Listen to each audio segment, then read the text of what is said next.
Good evening. Welcome to my other channel, the Mind of STEM channel. On this channel, you're going to get a daily dose of science, technology, engineering, and math. Now, this is the first time I've actually gone live on this channel, and I wanted to try it out on my second channel because I'm going to be honest with you. I love this channel, my STEM channel, and I also love this time of year. This time of year, if you are into cooking, you are going to enjoy it. And I say that because a lot of people are cooking. However, what I want to tell you is you have individuals that aren't practicing the proper safety and sanitation.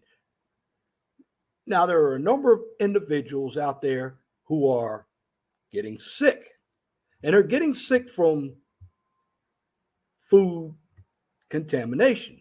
So, what I'm going to do tonight is present a video on food contamination. Welcome, Sir Tice, in the building. This is the first time I'm going to go live with this. So I'm going to go ahead and share my screen, and I'm going to put some science on the board here. Now, of course, what you're seeing is actual PowerPoint. And this is from a course that I'm taking in school. It's about the microworld. People don't understand food these days. And Brother Sir Tice likes cooking as well. I like cooking. But when I talk about cooking, this is where individuals miss the boat. Cooking is very good, but you must understand that you can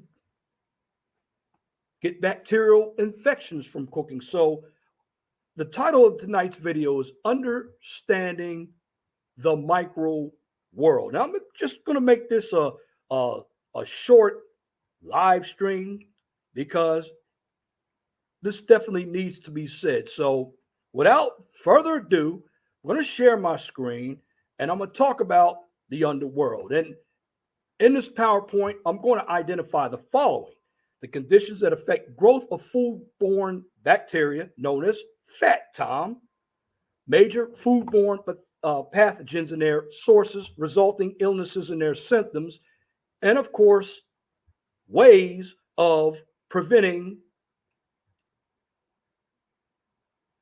viral, bacterial, and of course, parasitic and fungal contamination, also naturally occurring toxins and ways of presenting illnesses by them. Now, when we talk about pathogens,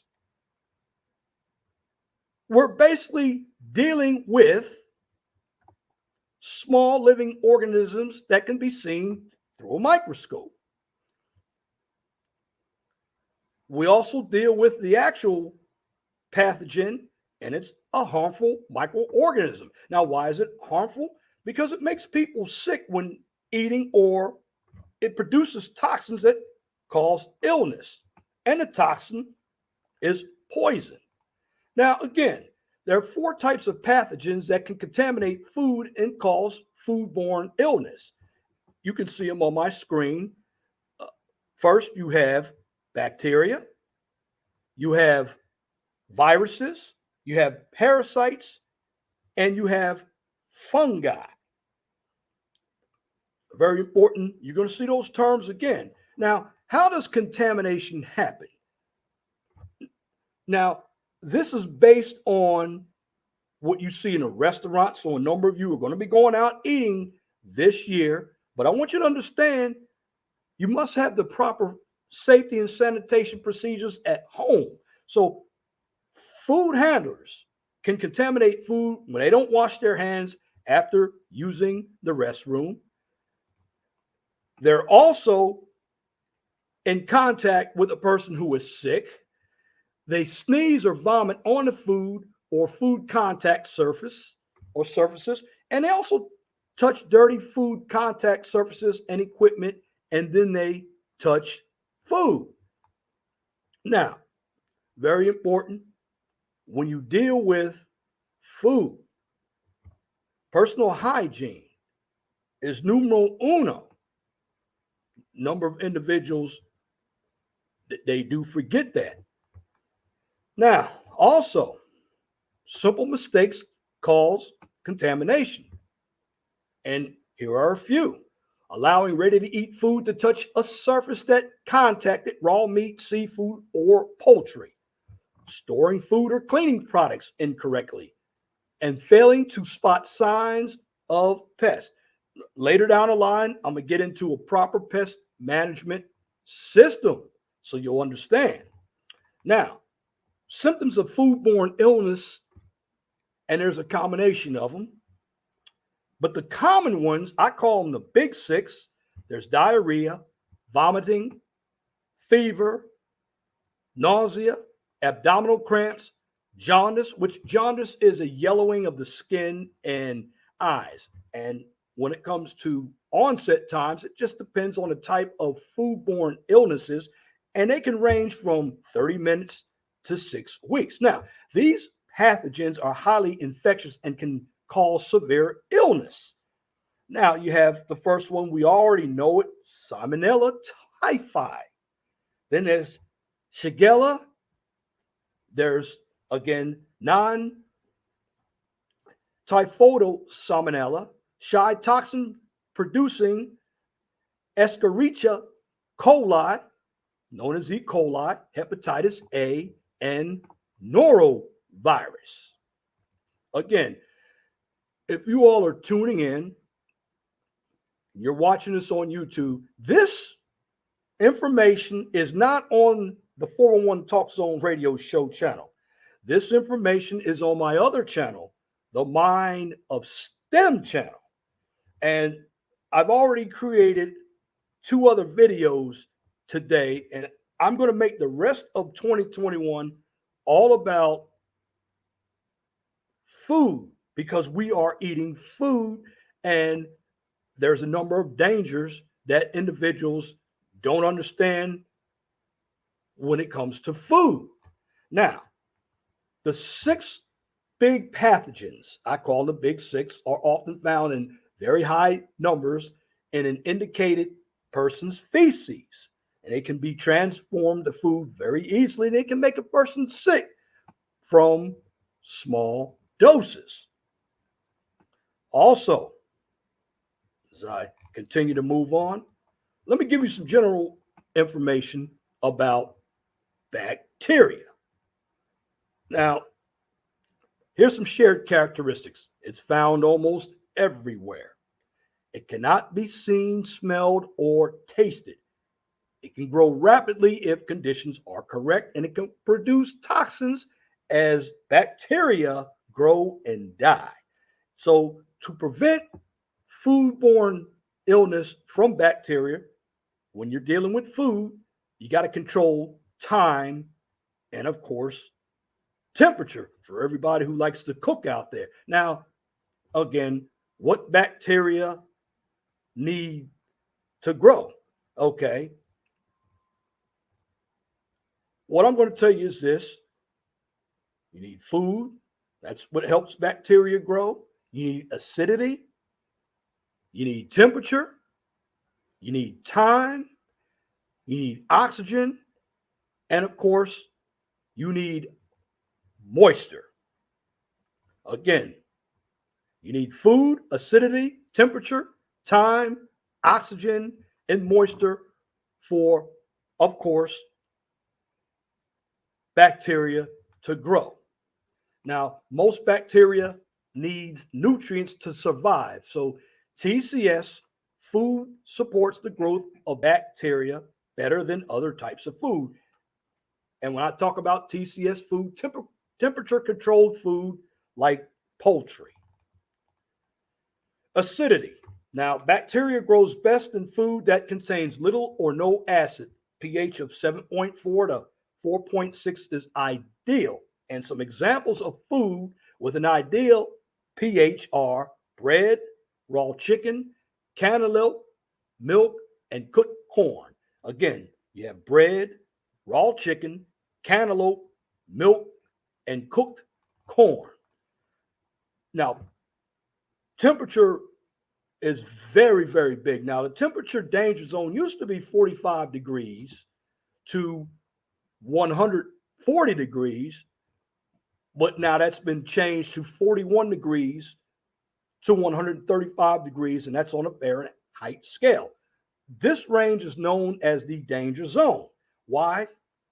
Because when food is in the danger zone, this is the point where bacteria can grow, and bacteria is like mold. Bacteria is biological. Now, this again is known as the danger zone. Now, bacteria grows quickly between the 70-degree Fahrenheit mark and 125 degrees. And also, bacteria growth is limited when food is held above the temperature danger zone. Again, shout out to everybody who is in the chat. Shout out to Brother Survival. No, you didn't pop in late. In fact, I'm going over some science here. This is on my other channel, Survival, my Mind of STEM channel. Shout out to my boy, my brother. I'm just going to call it Anuki. So, and this is not political here. I'm talking about food here because a lot of us eat and we don't know how our food is being handled in restaurants. Now, again, bacteria needs to grow when time is spent in the temperature danger zone. Why? Because it has more opportunity to grow to unsafe levels. Moving on here. Oxygen. Some bacteria need oxygen to grow. Other bacteria grow when oxygen is not there. And again, welcome to the channel. This is my Mind of STEM channel, folks, if you're already in. The Mind of STEM channel is my second channel. No, it's not the 411 Talk Zone radio show channel, but I'm the same guy. Moisture also has to grow or has to be present for bacteria to grow in food with high levels of moisture, like A, which is water activity, which is the amount of moisture available in food for bacterial growth. The A scale ranges from 0 to 1. Water has a water activity of 1. Controlling fat time conditions. Time. How long has TCS food been in the danger zone? Or how long does it need to spend in the danger zone? Temperature. Keep TCS food out of the temperature danger zone. And on this graph here, this is how bacteria grows. On your time and number of bacteria, you have your lag. And the growth goes up through log, and then it balances out, and then bacteria die. Stages of growth for Salmonella. Days, have your temperatures. Bacteria can change into spores. Often spores are found in dirt and they can survive during cooking temperatures, and they can change back to a form that grows. Now, you all are cooking, and I cook as well. Survival says fat time conditions. I'm glad some of you know this information.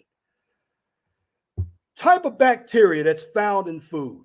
Well, you have Bacillus cereus or cereus, Listeria, monocytogenes, E. coli, Campylobacter jejuni. You have Clostridium perfringens, botulism, Salmonella, Salmonella typhi, Shigella. Then you have Staphylococcus aureus. Then you have Vibrio vulnificus. And then you have Vibrio parahemolyticus. Parahemolyticus. Now, major foodborne bacteria also can grow, but you have to be able to control time and temperature to keep these bacteria from causing foodborne illnesses like Bacillus cereus, Listeria, E. coli, jejuni, botulism, and perfringens. Now, some of your foods that you don't know cause diarrhea are like rice, bacteria, Bacillus cereus, which is diarrhea illness. And then you have your illness, which is gastrono, which that's your stomach. So commonly leaked food are cooked vegetables, meat products, milk, and your commonly systems or your most common systems are watery diarrhea.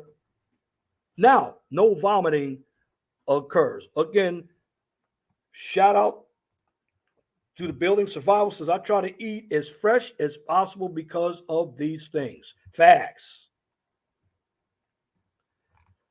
Moving on. Now, also, the type of food you need to really watch out for that have vomiting illnesses, cooked rice, and that includes fried rice and rice pudding, and the common systems that you will find with that are nausea and vomiting. Now, most important provision measure, control time and temperature. Again, you want to control the time and temperature. Other prevention measures, and remember what I said, and you probably have heard your mother, grandmother, father said, an ounce of prevention is worth an ounce of cure. So you got to cook food to minimum internal temperatures, hold food at the correct temperatures, and cool food correctly. Now, again, a lot of us think we know how to cook, but we don't understand what we're doing when it comes to dealing with cooking correctly. And cooking correctly, you want to avoid bad sanitation practices, particularly this time of year. A number of us are doing it. I've done it myself. All right. You have your Listeria, commonly linked food, raw meats, ready-to-eat foods such as deli meat, hot dogs, salt cheese, unpasteurized dairy products. Now, the most common symptoms, if you're a woman who's pregnant, miscarriage, newborns, sepsis, pneumonia, meningitis. Now, the most important prevention measure, again, is you're going to see control time and temperature a lot. Now, other preventive measures to help you understand what's really going on when it comes to preventing Listeria is you got to throw out any product that has passed its by use, or I call it expiration date. By use or expiration date. That's right. By use or expiration date. Cook raw meat to minimum internal temperatures, and I'll get into that later on. Now, if you come over to this channel, you're going to get this information. This, again, is my Mind of STEM channel. I'm the same person. I do have the 411 Talk Zone radio show, but this is my channel. Shout out to Lawrence in the building. Yes, I'm the same person. I'm Leon Jones, but this is the Mind of STEM channel, not the 411 Talk Zone radio show. Let me move on here. Make it quick here. Also, for Listeria, you got to prevent cross-contamination between raw or uncooked food and ready-to-eat food. And also avoid unpasteurized dairy products. All right, the big one. Everybody's heard of E. coli. And your illness, hemorrhagic colitis, commonly leaked food, ground beef, raw and undercooked, contaminated produce. So the common symptoms with E. coli, bloody diarrhea, abdominal cramps, and kidney failure in severe cases. Again, most important prevention measure. You got to control time and temperature. Cook food, especially ground beef, to minimum internal temperatures. Produce must be purchased from an approved, reputable supplier. And you got to prevent cross-contamination between raw meat and ready-to-eat food. And whether you're at home or you're working at a food service establishment, you got to keep staff and, of course, family members with diarrhea who have been diagnosed with the colitis out of the kitchen in your home or restaurant, because they can definitely spread it. Again, welcome to the Mind of STEM channel. I didn't even believe I would get this many people, but thank you for coming. Moving on. I'm going to call this Jejuni, the most commonly linked food. And this is Thanksgiving, so a lot of us are eating turkey during this time of year. So turkey is poultry. So poultry, water contaminated with the bacteria, meat, and you got to watch your stews and gravies, because what you're going to get for your symptoms: diarrhea, abdominal cramps, fever, vomiting, and of course, headaches. Again, just like previous food, you got to control time and temperature. Cook food, particularly poultry, to required minimum internal temperature. Now, your required minimal internal temperature for turkey and chicken or poultry is 165 degrees. Remember that. Also, prevent cross-contamination between raw poultry and ready-to-eat food.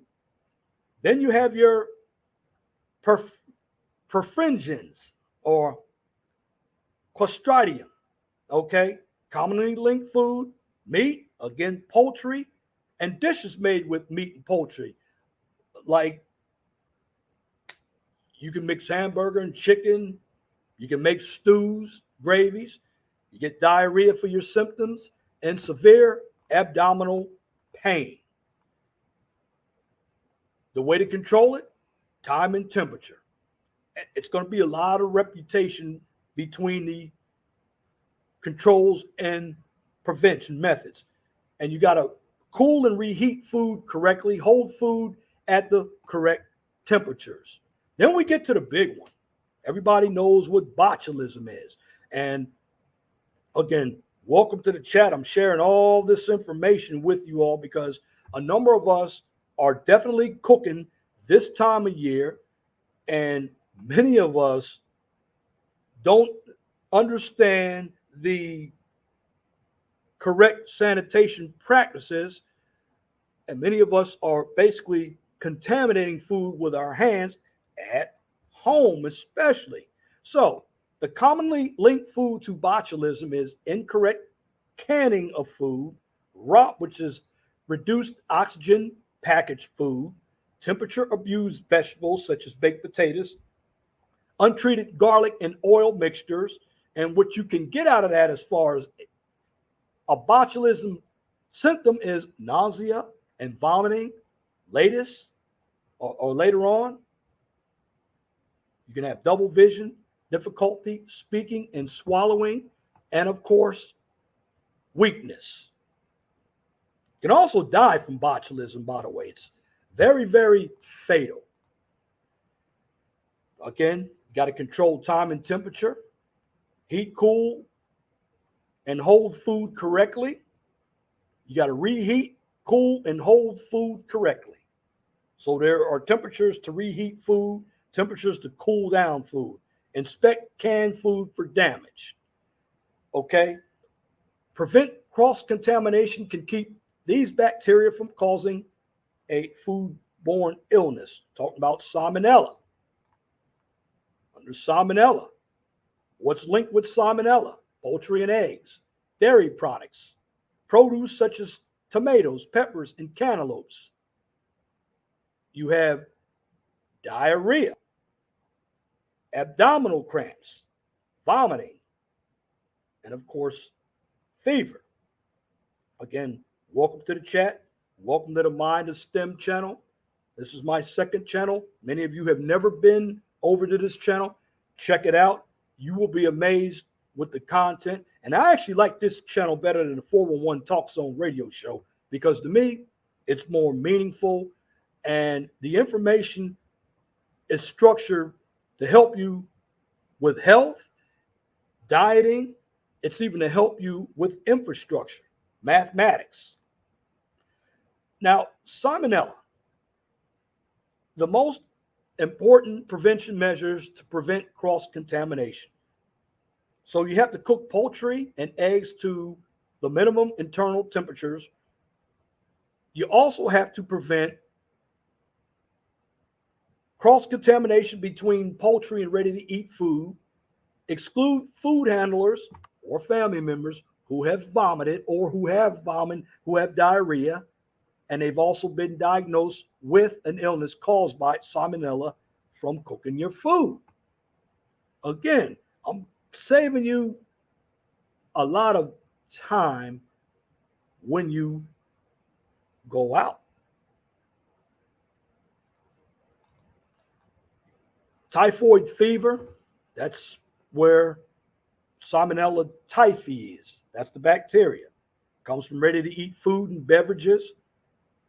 Your symptoms: high fever, weakness, abdominal pain, headache, loss of appetite, and of course, rash. Most important prevention measure: prevent cross-contamination. Exclude individuals who have been diagnosed with an illness caused by salmonella. Wash hands. Cook food to minimum internal temperatures. Practicing good hygiene can keep these bacteria from causing a foodborne illness. We're talking about Shigella, also Staphylococcus aureus. If I mispronounce it, I apologize. I am not a health expert. I'm just giving you this information so you understand what you're doing in the kitchen when you're cooking to cook right. Now, Shigella cysts, commonly linked food, salads containing TCS food. TCS food includes potato, tuna, shrimp, macaroni, and chicken. And this is food in contact with contaminated water such as produce as well. Again, these foods are contaminated by lack of washing your hands. Salads containing TCS food, potato, tuna, shrimp, macaroni, and chicken, and of course, food in contact with contaminated water such as produce. Your symptoms: bloody diarrhea, abdominal pain and cramps, and you get occasional fever. Also,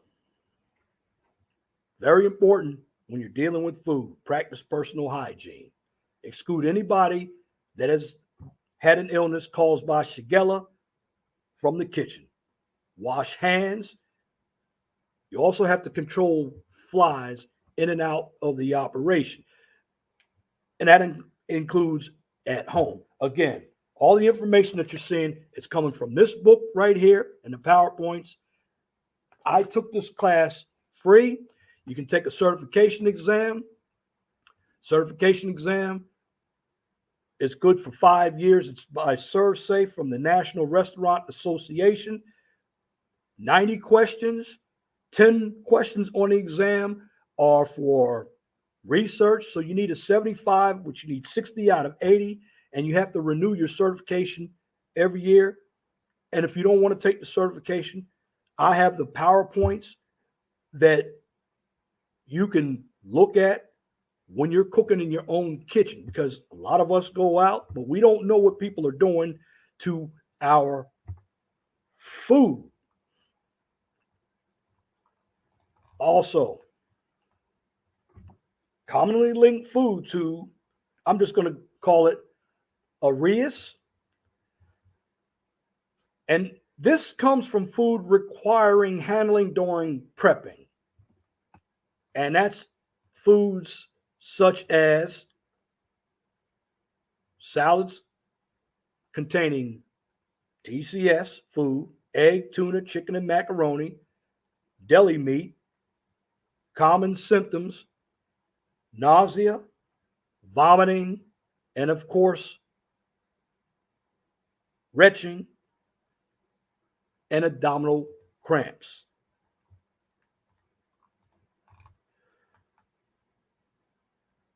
You need to practice hygiene because this is a very important preventative measure. Practice good hygiene. I'm going to be repeating that over and over and over again. Practice good hygiene. Wash hands, particularly after touching the hair, face, or body. And if you have a wound, cover all of your wounds. And again, you got to hold, cool, and reheat correctly to eliminate Arias.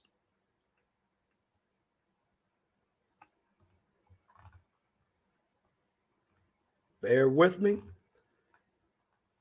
Okay, major foodborne bacteria. That basically comes from purchasing food from approved, reputable suppliers. If you purchase food from approved, reputable suppliers, that can keep these bacteria from causing a foodborne illness. Vibrio vulnificus, and then Vibrio paraphimolyticus. Paraphimolyticus. Very difficult names. I wish I was a doctor, but thank goodness I'm not. They have to pronounce all this garbage, but you get the message if you're dealing with food, and we all deal with food. Survival says they call it food handlers permit in my state. You have to pass the test to work in the food industry. Here in Indiana, you have to do the same thing as well. Survival also says these are things people should know to keep themselves and their families safe. Facts. Facts. All right. Common food associated with this bacteria, oysters from contaminated water. Now, you're seeing something very common with all of these foods. Diarrhea is common, vomiting is common, abdominal cramps and nausea are very common. Low-grade fever and chills, and this is from oysters from contaminated water. And that's why it's best to purchase food from a reputable, I call it a reputable supplier. Because you have individuals out there, they want to tamper with food as well. All right, moving on. Most important prevention measure. Purchase from approved, reputable suppliers. Cook oysters to minimum internal temperatures. General information about viruses. Okay, this is very important. And again, shout out to the chat. Shout Shout out to Pink Lady. Happy Thanksgiving. Oh, by the way, this is not the 411 Talk Zone radio show for you new individuals who are coming by. I'm the same guy, Leon Jones. This is my second channel, the Mind of STEM channel. And I decided to do a live for this channel because a lot of us are cooking and we don't understand what type of unsafe sanitary procedures we're using, like not washing our hands, not washing the counters off, not cooking turkey and stuffing to the right temperature. So what I'm doing, I'm telling you, if you don't cook right, you could end up dying, but most of all, you're going to end up in the hospital. So when it comes to viruses, basically they're carried by human beings and animals, and they require a living host to grow. Now, viruses don't necessarily grow in food, but they can be transferred through food and remain infectious in food. So some of your sources are food, water, or any contaminated surface. And typically occur through fecal oral routes. That means after you go to the bathroom, you got to wipe and you got to wash your hands. You wash your hands really well between 10 and 15 seconds. And no, sanitizer, you sanitize your hands after you wash your hands. And if you're working in any food service establishment, wear gloves. And you got to change your gloves as well, because just because you have gloves, it doesn't mean that you can't contaminate food. More general information about viruses. And this is very important. Some of this information you already know. Viruses can be transferred from person to person, people to food contact surfaces. Also, people can carry viruses in their fecal matter, and it can transfer them to their hands after using the restroom. Again, very important that you practice hygiene, especially this time of year. Watch your food, and if you go out, you need to watch how the individuals in the kitchen are moving. You need to even watch how your family's moving. See how clean they are. More information.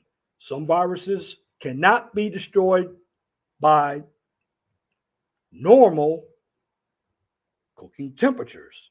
So, if that happens, you have prevention measures. Exclude anybody handling food who are vomiting or they have diarrhea or jaundice from the kitchen. Make sure anybody who is handling food washes their hands regularly and correctly, and avoid bare hand contact with ready to eat food. Now, you have major foodborne viruses, so practicing good personal hygiene can keep these viruses from causing a foodborne illness.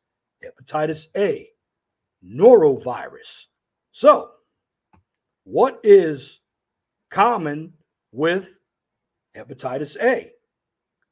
Ready to eat food. Shellfish from contaminated water. Now, if you don't know what shellfish are, we're talking about shrimp, or I call them crustaceans, crabs, lobster. And minor common symptoms you can get from eating shellfish: fever, general weakness, jaundice, abdominal pain, and of course, nausea.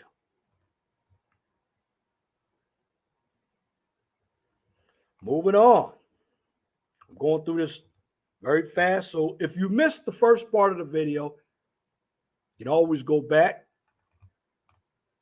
Hepatitis A, most important prevention measure. Practice good hygiene. And if you've got some health professionals out there, they should know this as well. Again, exclude food handlers who have been diagnosed with hepatitis A. Exclude food handlers who have had jaundice for 7 days or less from the operation. And The terms that I'm using come from the restaurant industry. However, you need to practice the same safety and sanitation practices at home because everyone is cooking during this time of year. So remember to wash your hands. Avoid any type of bare hand contact with ready to eat food. And if you're even going to the grocery store, because I went to the grocery store today and I check all my food. If you're going to purchase any type of shellfish, make sure it's from somebody that's been approved and it is reputable. You have some sharks out here and they're going to serve bad food. Pink Lady says, I eat shellfish sometimes, not a lot. That's good. Pink Lady says, my weakness is a good medium rare ribeye steak. Got to be careful when you're eating rare meat. That's another problem. You have to, I believe meat should be cooked to an internal temperature. Beef, I believe it's around 145, 155 degrees. I know not good for you. Yeah, this is where you can get some real big contamination. That's right, survival. Clams, oysters, and mussels. Those are also shellfish as well. And with seafood, you got to cook it when it comes directly out of the box. And later on, when I do some more of these PowerPoints, I'll tell you how to store. Storing is very important. All right. Again, Norovirus. It's commonly linked to, of course, ready-to-eat food. Shellfish from contaminated water. And what happens? Your common symptoms are vomiting, diarrhea, nausea, and abdominal cramps. Shout out to the chat again. Thank you for coming. Now, again, this is going to be repetitive, but I like this information because I like to cook myself. The most important preventative measure is good personal hygiene. If your hygiene is not good, at the end of the day, you're going to contaminate a lot of folk. Just as with hepatitis A, anybody who has some type of vomiting, diarrhea that's associated with norovirus, don't have them cook in your kitchen. That includes family members. Wash hands. Avoid any bare hand contact with ready to eat food. And when it comes to shellfish, always purchase it from a approved, reputable supplier. Moving on. And salute, Brother Lotus. Yes, I am on the 401 Talk Zone radio show channel. This is actually my second channel. Many people didn't know about it, so I decided to do a short live. Not going to have a panel. I'm just going to give you the information. And there's going to be a lot more of this information on this channel. This happens to be one of my favorite channels. It's called the Mind of STEM channel. So that's correct, Lotus. Nutrition and hygiene are highly neglected in the Black community. That's facts. That's facts.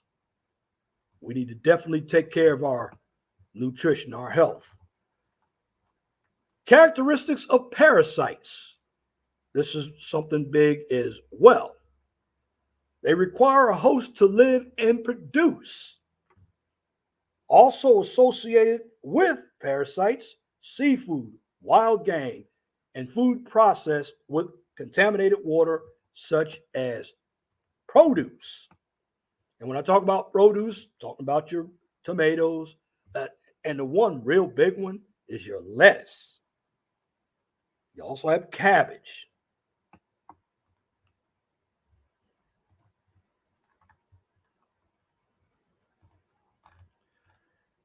Now, prevention.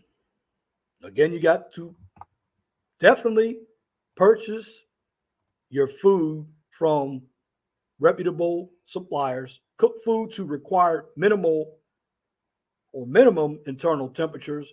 Fish that will be served raw or undercooked must be frozen correctly by the manufacturer.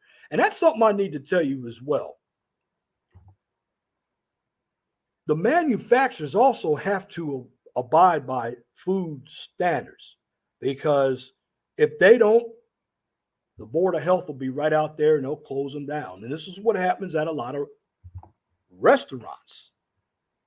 But not just restaurants, we should be thinking about proper food sanitation and safety when we're cooking in our own home. Because here's something that individuals aren't aware of. That sickness that we have, well, sometimes we get it from home and we take it to work and then we infect others. Major foodborne parasites. Okay. And how do you get them? Well, or how we can keep from getting them. Well, the major foodborne parasites are Simplex, Parvum, Giardia, and Cyclospora.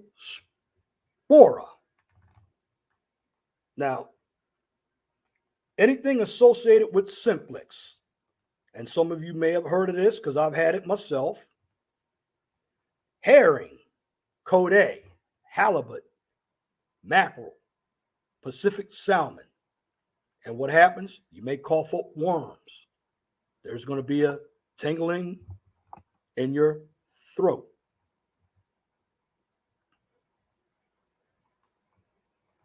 Shout out to the chat again. Thank you for coming. Most important provision measure. Got to purchase from somebody who's reputable. And when you go to the grocery store, you need to check this out as well. And when you cook mackerel or halibut at home, cook to the minimum internal temperature. Again, if serving raw or undercooked fish, purchase sushi grade fish that has been frozen to the correct time, temperature requirements.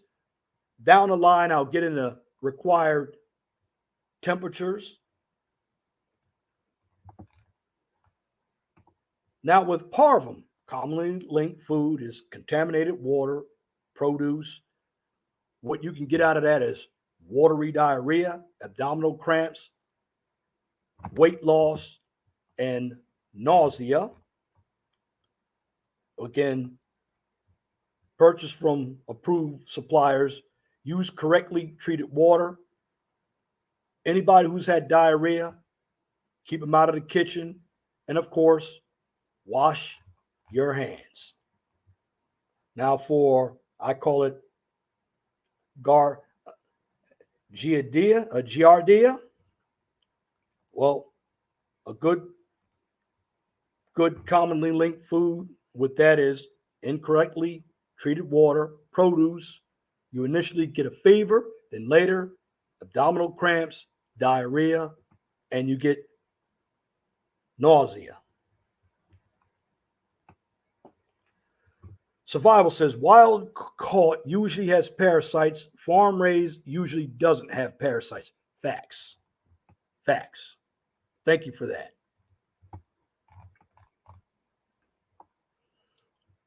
With Giardia, again, you got to use correctly treated water. You also have to understand hand washing is important.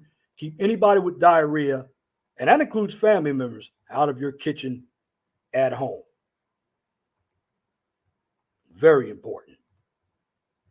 No, this might be repetitious, but this is the actually part of the science of cooking here. Okay, if you're dealing with raspberries, okay, Cyclospora, that comes from berries, lettuce. That also comes from incorrectly treated water. Now, what you're going to have with symptoms from Cyclospora is loss of appetite, loss of weight, diarrhea, alternating with constipation, mild fever, abdominal cramps, and of course, nausea.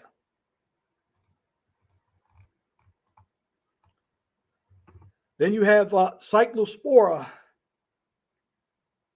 cayetanensis. Again, a lot of this repetition is repetition.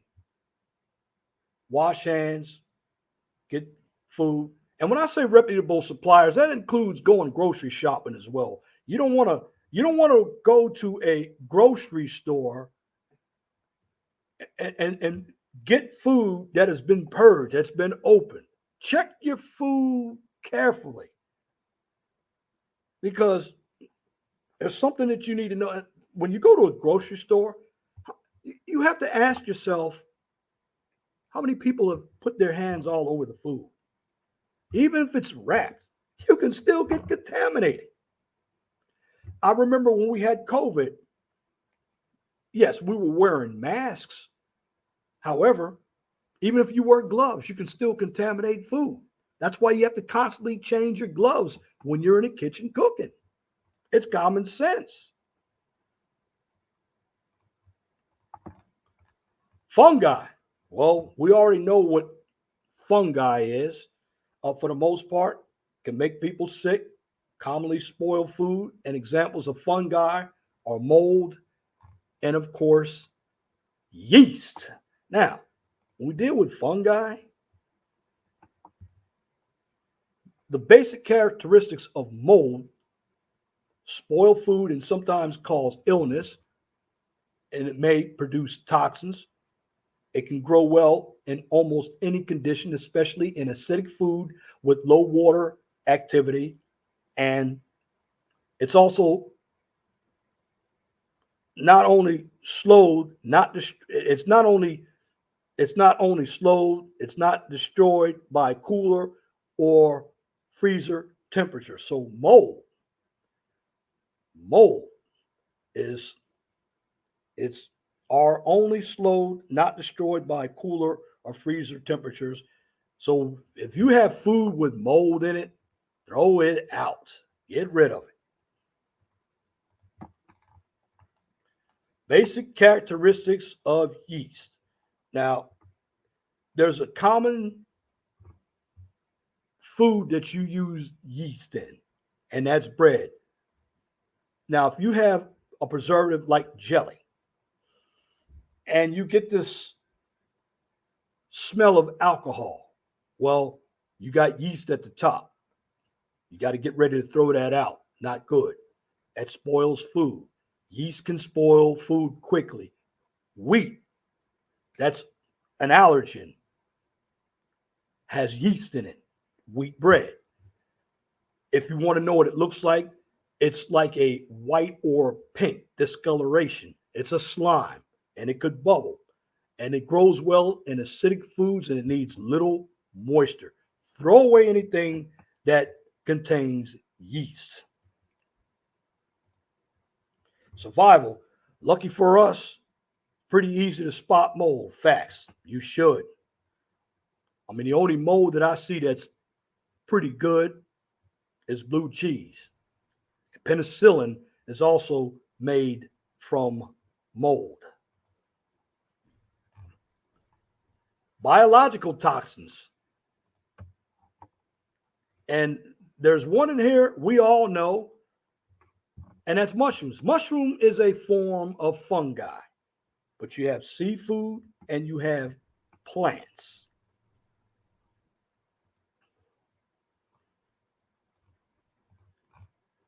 Seafood toxins. Basically, with seafood toxins, cannot be smelled or tasted, cannot be destroyed by freezing or cooking. Sources in fish, naturally occurring pathogens, fish that have eaten smaller fish that have eaten the toxin. Sources in shellfish, shellfish that have eaten algae that are toxic.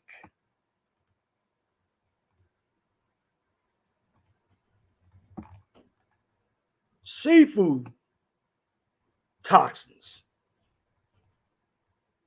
And for anybody who has had allergies like me, the toxins, histamine. Well, if you want to kill histamine, you need antihistamine, like Benadryl. Then you have ciguatoxin, saxotoxin, brevetoxin, and domoic acid.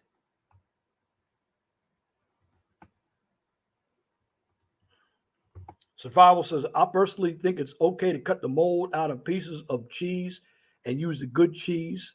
LOL, guilty. Yes and no, because you know what? Even when you take that mold out, that mold's still growing. In fact, mold grows spores.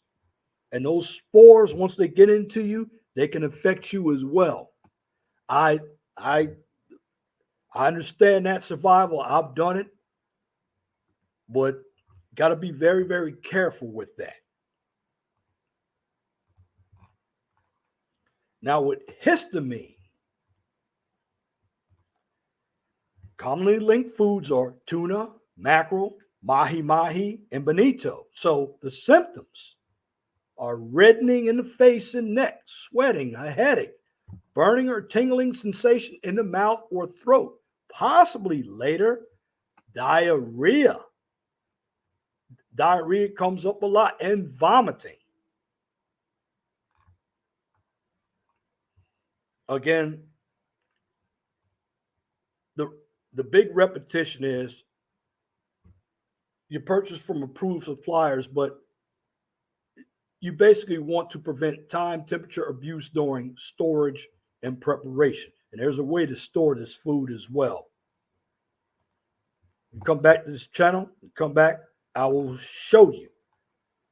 When we have ciguatoxin, we're getting into our fish now with ciguatoxin. Well, with ciguatoxin, you can get poison. So predatory tropical reef fish from the Pacific Ocean, Western Indian Ocean, and Caribbean Sea. So if any of you have gone fishing, you probably know what barracuda is. You know what grouper is, jacks, snapper, red snapper. So what happens when it comes to common symptoms, there's a reversal of hot and cold sensations, nausea, vomiting, tingling in fingers, lips, or toes, joint, and of course, muscle pain. Survival. I live on the coast, and every couple of years, yes, I will get red tide. It makes shellfish toxic. I think it's the allergy. That could be factual as well.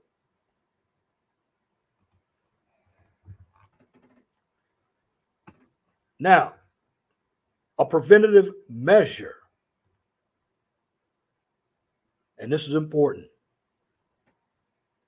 Purchase predatory tropical reef fish from approved and reputable suppliers. Yeah, I think this is something that individuals need to know when you're going out to eat. You know who's handling your food. Just like when it comes to saxotoxin. Now, saxotoxin, it's basically shellfish found in colder waters, such as the Pacific and New England coast, scallops, mussels, oysters, and clams. The common symptoms that you're going to get, of course, there's shellfish, paralytic shellfish poisoning known as PSP, where you're going to find numbness, tingling in face, arms, and legs, dizziness. You're going to become nauseous, vomiting, and of course, there's going to be diarrhea involved. Again, you're going to see this. Purchase everything from a reputable supplier.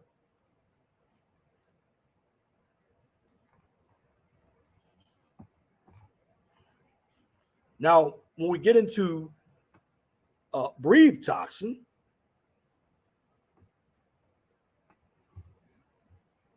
Commonly linked food are shellfish in warmer waters, particularly right around the coast of Florida, Gulf of Mexico, and the Caribbean Sea. And again, we're dealing with seafood, clams, mussels, and oysters, because you can get a neurotoxic shellfish poisoning, NSP. And just like the paralytic shellfish poisoning, the symptoms are the same: tingling and numbness of the lips, tongue and throat, dizziness, reversal of hot and cold sensations, vomiting, and of course, diarrhea. Survival says those kinds of shellfish have to be alive when you cook them. Facts. Definitely facts. Purchase from a reputable supplier. Now, when we talk about ASP, that's amnesic shellfish poisoning. Amnesic shellfish poisoning. Let me put everything up here. And with that, you're going to find shellfish in coastal waters of the Pacific Northwest, like out there in Seattle, and of course the east coast of Canada, like Halifax, Newfoundland. And again, you're going to find clams, mussels, oysters, and scallops.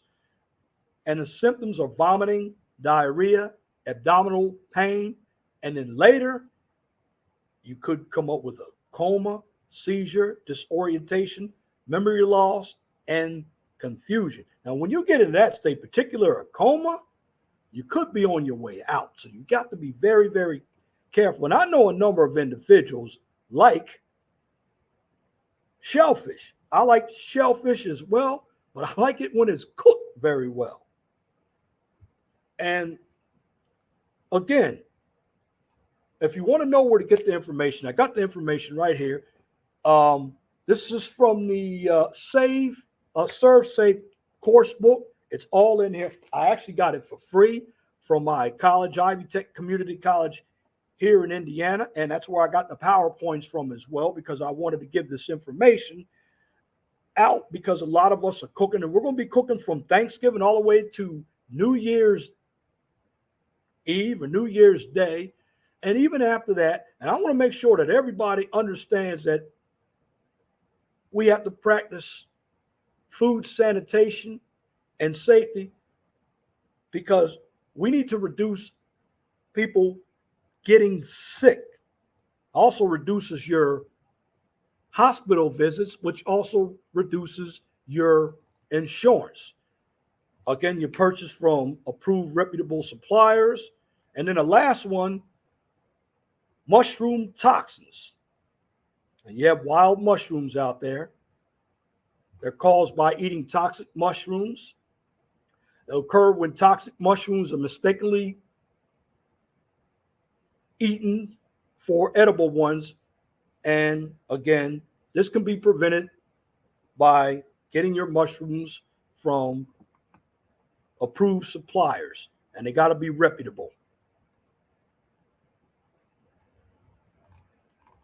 Plant toxins. Plant toxins are big. Usually happen when plants are purchased with unapproved suppliers, and can happen when certain plants aren't cooked correctly, and can be prevented by purchasing plants from reputable suppliers.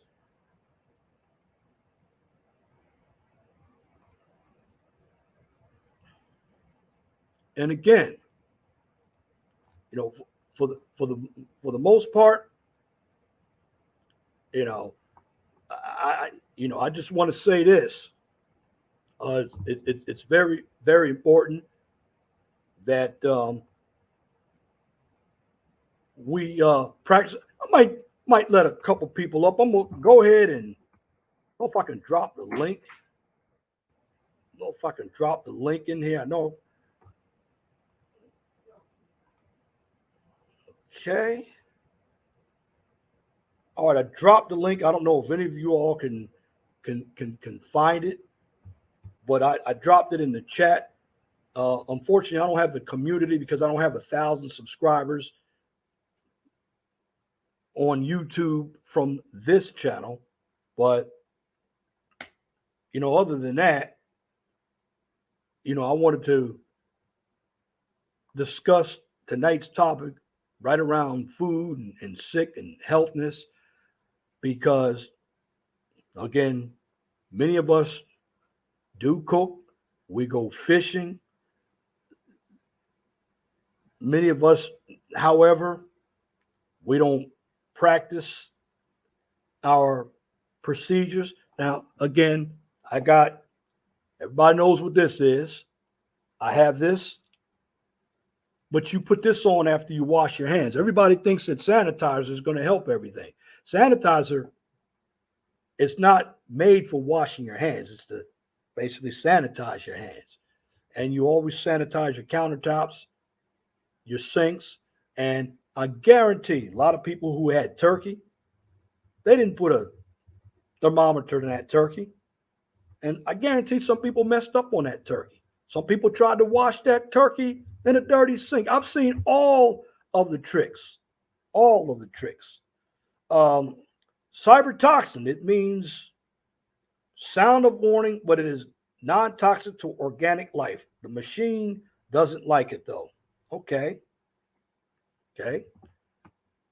But in the long run, when it comes to cooking anything, no, it's best to be safe.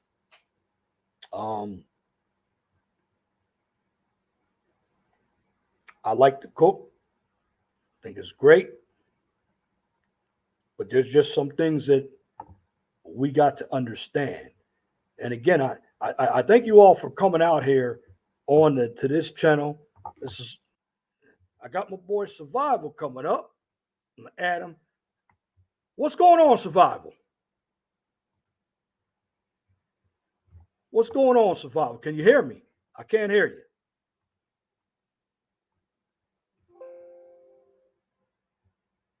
Are you muted? I can't quite hear you. Let's see if you're on YouTube. I can't quite hear you. Are you up there, Survival? If you're on YouTube.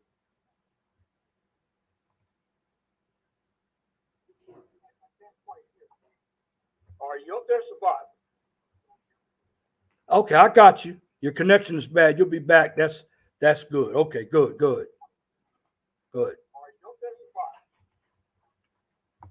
I got you. Your connection is bad. You'll be back. That's good. Okay, good. But again, I think I have. I'll wrench her. I think I've wrenched everybody up. But yes, going back to Thanksgiving, I know everybody is cooking. I've done my fair share of cooking as well, and in the long run, when it comes to actually cooking, I just want everybody to do it safely. You back there, Survival?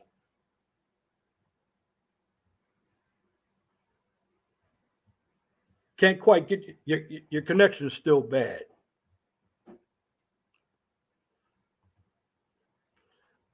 But again, like I said, and going back to what I've given you, a lot of this information is being controlled by the Food and Drug Administration. I don't control it. I just give you the information, and from there, I present it. And I present it because even in the kitchen myself, I've actually made my fair share of mistakes as well. I mean, I have my hands on my knees, and if I'm touching my forehead, I just can't go and put my hands on any food. And I definitely can't use any sanitizer on my hands to substitute it for washing my hands. And another thing, when you wash your hands, Here's something that you're not told either. The water needs to be about 100 degrees, and you need to wash your hands right up in your wrist, 10 to 15 seconds. And when it comes to storing your food, and I'll give you a little overview of that now, you always want your poultry at the bottom.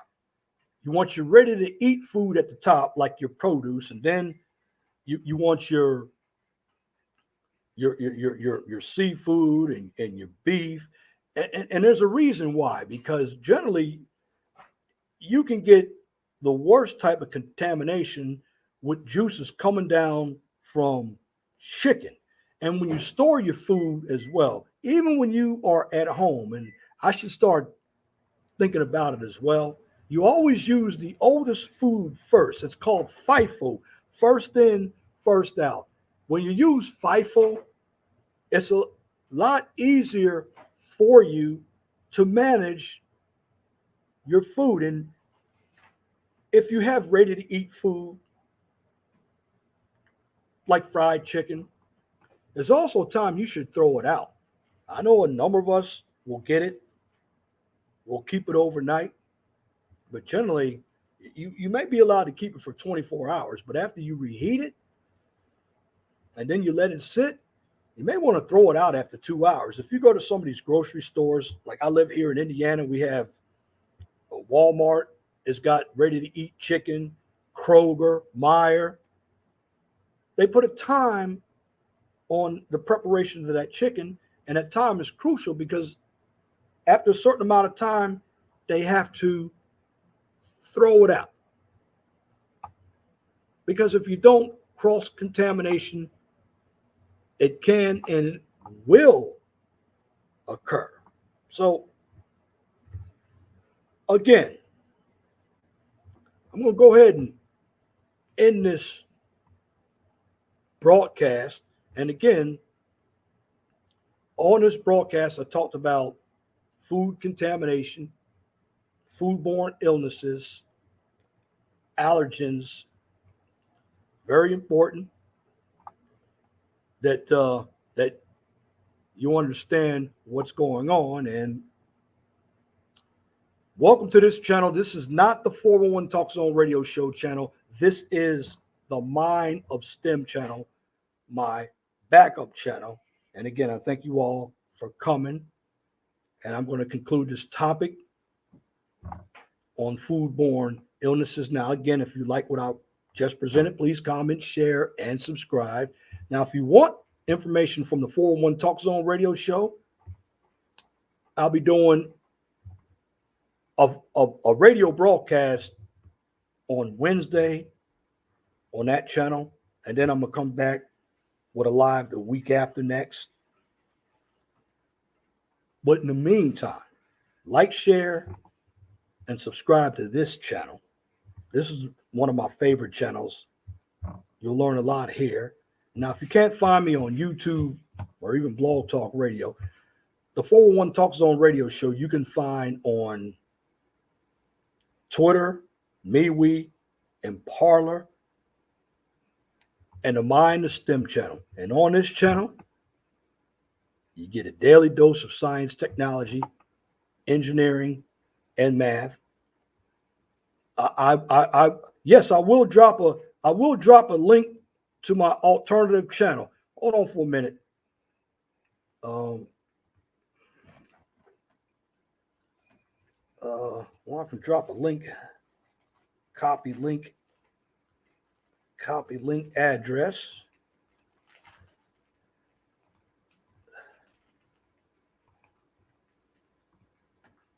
Okay, you can get it. Here's a link to one of my videos that I did. There's a link to one of my videos. Well, it's not the 411. I don't know. That's the picture on it. I don't know where that came. Hold on. Let me take that off. Hold on. It says 411 up here. I know.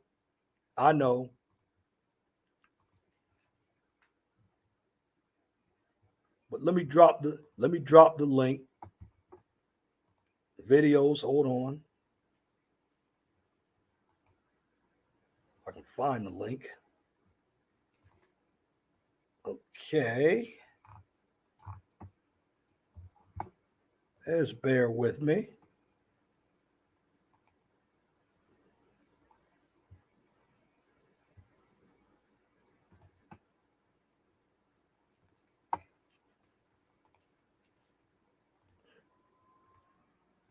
I'm just going to drop the link, okay, to this. Here's the link to the videos. You can find the actual link to my channel. I dropped it in. Yes, I know the stream says 411 Talk Zone Radio Show. It's not the 411 Talk Zone Radio Show. It's the Mind of STEM channel. Again, you can also, I will be posting this video on Twitter, and I will also post it on LinkedIn if you all have a LinkedIn account. And I just want to thank you all for taking time out to view this video right here from the Mind of STEM channel, where you get your daily dose of science, technology, engineering, and math. I want you to have a wonderful and gracious day. Be safe. Make sure you practice proper safety and sanitation. Now, this was my first live on this channel, so I'll clean it up a little bit when I see some more traffic come to this channel. But again, thank you for coming to the chat. And until next time, my name is Leon Jones. I want you all to have a wonderful and gracious evening. Thank you for listening. I'm out.